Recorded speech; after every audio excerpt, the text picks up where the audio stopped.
tank daw yung gasolina pero nasa gauge niya, nasa mga kalahati full tank siya dito. So titingnan natin kung bakit siya laging full tank. Di ba maganda lagi full tank? Yan, full tank mga idol. Titingnan natin kung tama niya sa kalahati daw yung gas niya pero full tank dito sa gauge. Ito na mga ka-idol, nabaklas natin. Paano niya naging hindi mag full tank idol? Walang floater oh. Laging full tank talaga kasi walang floater. Nawala yung floater. Aray ko. Saan kay floater nito? Wala, just lalim. Hanapin natin yung floater mga ka-idol. Walang floater eh. Yun o, nawala dito floater eh. Kaya pala full tank lagi. Oo. So malamang yung tanggal yan kasi nung... Yun, nandito yung floater blade doon. Nakita natin sa loob yung floater yun o.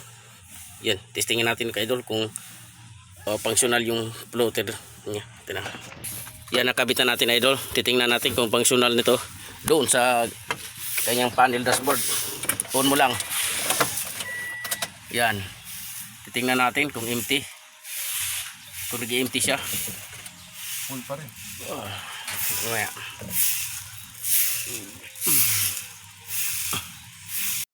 Bumaba lang ng pitong bar.